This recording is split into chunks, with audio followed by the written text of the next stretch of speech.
Okay, y'all, got a little update here for you on Blacksheep. I don't know if y'all seen this thing lately or not, but we got the big block slapped in there. Got most of the sheet metal hung back on it. I'll throw a few clips in from yesterday. I've been fighting, trying to work the little bugs out of it. First, I had a problem with the HEI distributor getting power to it. We traced that down and figured that out. And then after I got that ignition problem fixed, I spent the afternoon trying to figure out our fuel pressure issue. As long as I filled the bowls up in the carburetor with fuel, it would run until it ran the bowls empty. But I wasn't getting anything out of the fuel pump up to the pressure gauge here on the feed line. And I remember when I ran this thing on the floor here, the fuel pump did work on it. So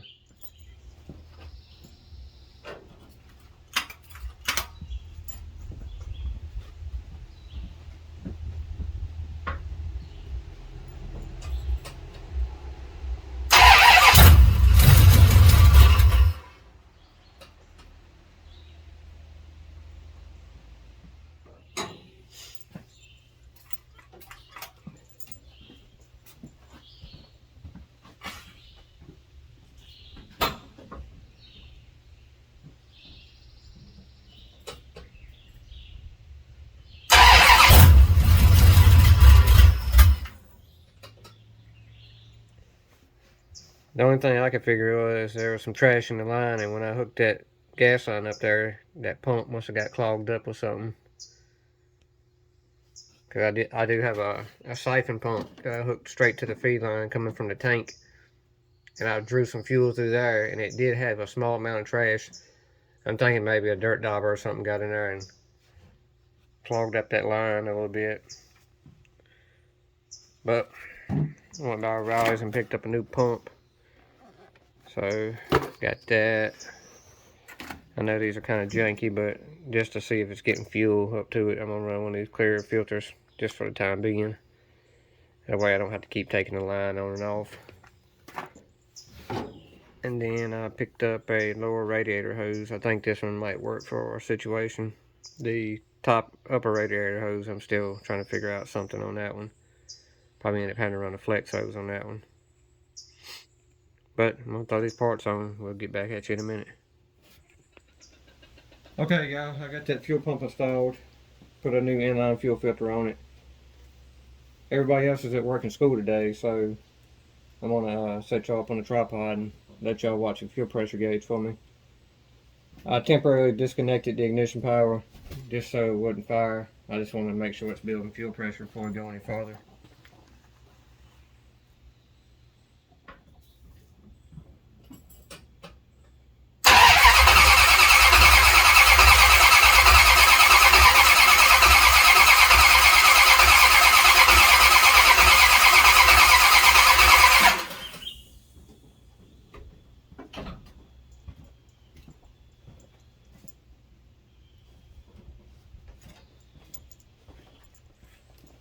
Okay, y'all, it looks like we built a little fuel pressure up there.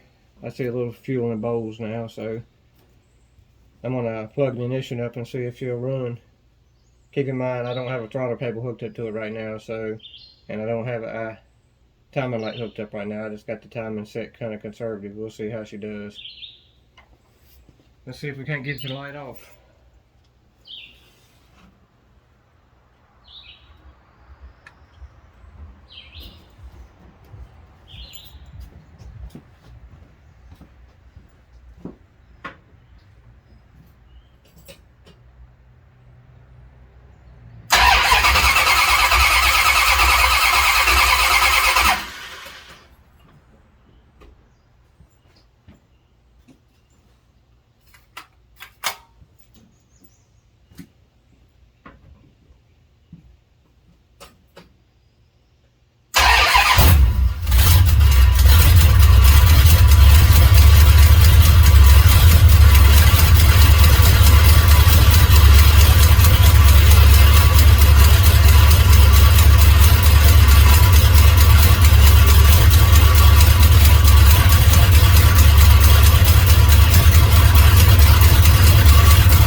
So y'all, it's sounding pretty good. Built up 80 pounds of oil pressure, so that's definitely good. Notice a few little small leaks here. I'm gonna tighten these up real quick. Then we'll try it again. After 4 days of straight pouring down rain, it finally decided to quit. So hopefully today we can put the finishing touches on Blacksheep here. We're gonna get it uncovered and see what it needs. It don't like but a few things to be able to move under its own power. I know we need an upper radiator hose. Need to tidy up a few leaks.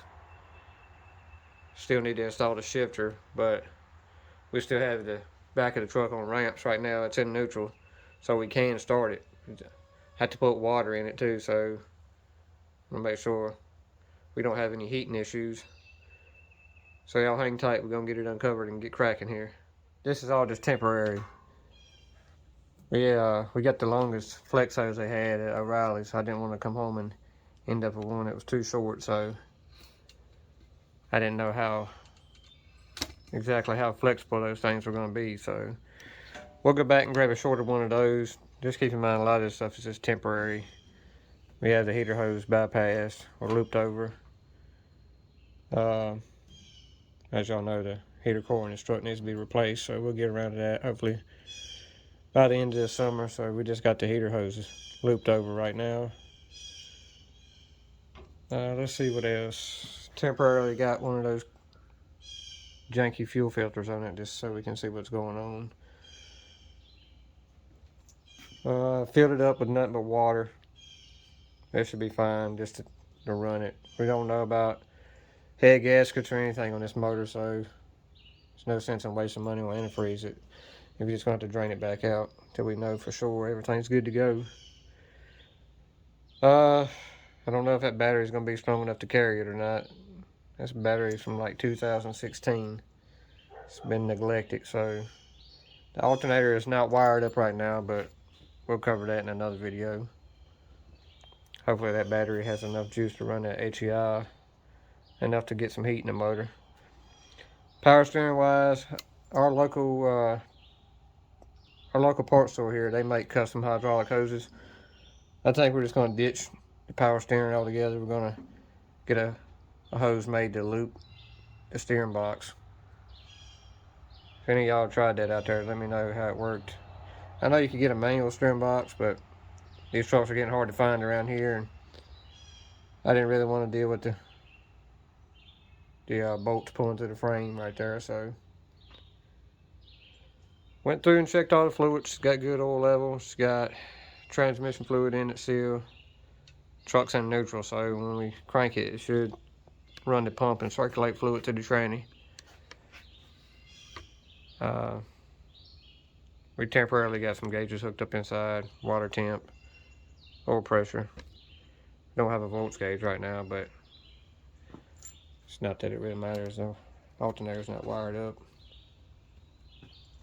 So I'm gonna plug this ignition up and we're gonna see if we got fire. Y'all hang tight. Go ahead and move this air cleaner. We'll wait and see what's going on in the carburetor.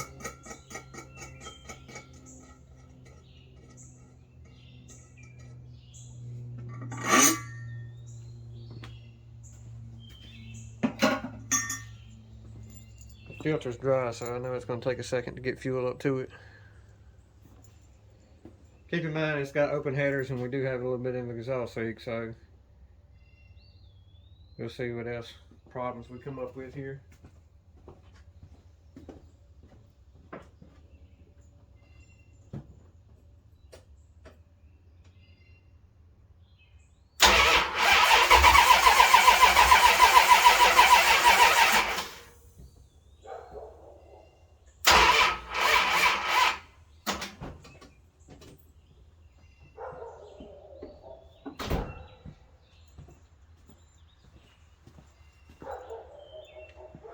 Well, it had enough juice in it to get fuel up in the filter. The battery that belongs in this truck is in Project Clifford right now, so let me go yank it out real quick. Okay, good battery, check. Fuel, at least the fuel filter, check. It's got some in the bowl, so I should be able to prime it. We should have ignition this time. I don't have a throttle cable hooked up still.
Got decent oil pressure. Still cold though.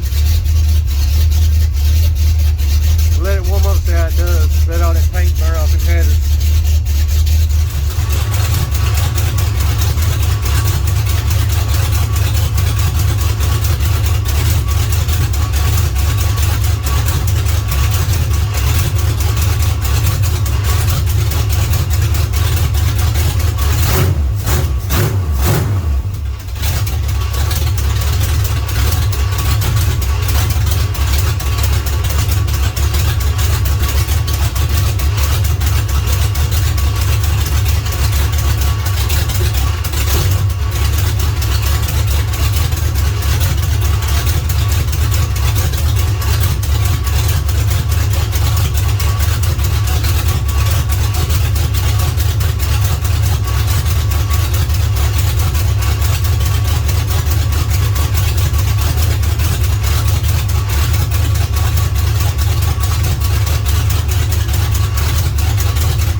y'all, that's about the longest we've let it run so far. It got up to about 170 on the temp gauge.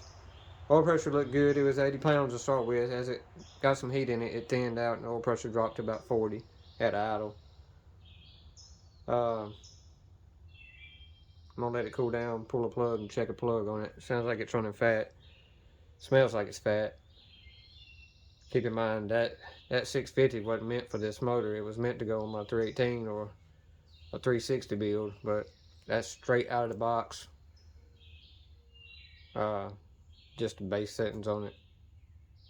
The idle mixer screws are set at 1.5 turns out.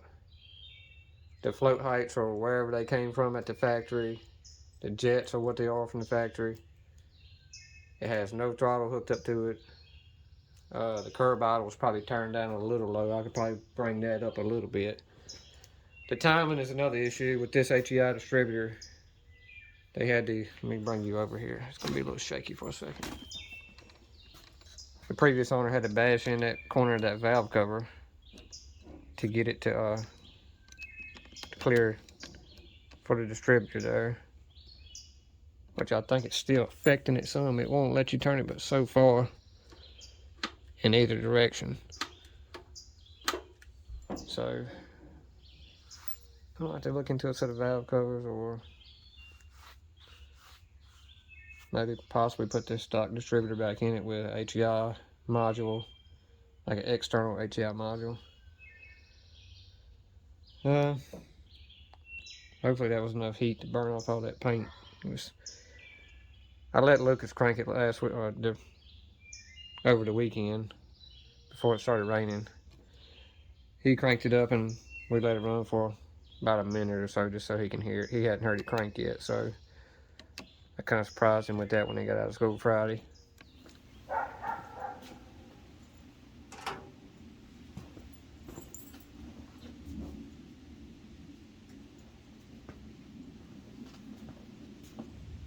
All right, try it.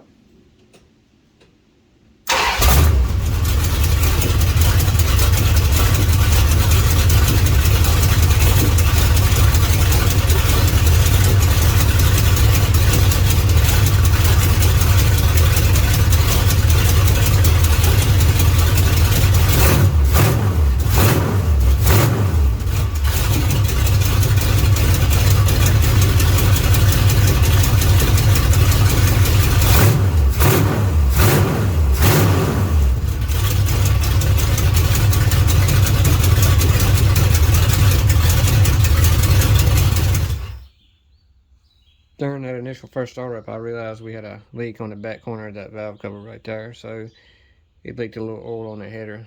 I'm sure that didn't help the smoke out any while ago, but other than that, it held, which I did have to get a brand new fuel pump. I think mud daubers got in that inside that other pump and made a nest in there. It clogged that whole pump up. So with the new pump on it, if that gauge is any accurate, which those things tend to be off a lot of times, but according to that gauge, it's holding about 6.5, 7 pounds of fuel pressure. So I'm pretty happy with that out of the box with that carburetor, not doing any tweaking or adjusting on it. I mean, I had good luck with them FST carbs in the past, so let's let it cool down and we'll pull a plug, see what it looks like. We got some plugs pulled out here. I pulled these out just at random. You can see we're definitely running fat. That's from left to right. We got plug 2, 4, and 8 right there. 4 don't look too bad, but it is wet with fuel, so it could have got washed down. And then on the driver's side, I pulled out left to right 1, 3, and 5. You can tell those things are super fat. Looks like we got some tuning to do. But that's one good thing about auto lights. People can say what they want to about them. A lot of people don't run auto lights in a Mopar. Most people stick with Champions or NGKs, but I guarantee you, if you got a Champion plug look like that, it's done. It's not coming back. Ask me how I know. But the Autolites, you can see they tend to clean themselves up a little bit more forgiving of a plug. So I'm gonna check the oil on it, check the transmission fluid on it one more time. And we're gonna debate. I might tear this carburetor apart, see what jets we got in it. I really need to hook a throttle cable up before we get too far into it. And get the shifter hooked up so we can drive it. I know it's not good to let these things idle like that. Get the shifter hooked up, I believe. Get the shifter hooked up, and I think that's... Oh, brake booster. We got to figure out something with the... We had to put a smaller brake booster on it to clear the valve cover on that side. But the issue we're running into with that is the rod that connects to the brake pedal on the inside is different on the smaller booster, so we're going to have to figure out a way to swap that rod over. If it was my truck, I would just go convert it to manual brakes, but being it's going to be Lucas's first truck, I really like it at least to have power brakes on it. I mean, power steering, it's not a must-have kind of thing for me, but I at least like it to have power brakes for them. So I'm going to get the spec card that come with that carburetor. We're going to look and see what jets ran it before we tear it apart and go from there. I got a small, tiny fuel leak I need to fix right there at that fuel, where the fuel line comes into the fuel rail. So fix that. Other than that, it doesn't appear to have any leaks. Okay, y'all, I'm going to wrap it up for this video. We'll cover the tuning in the next video. Hope y'all enjoyed. Y'all come on back.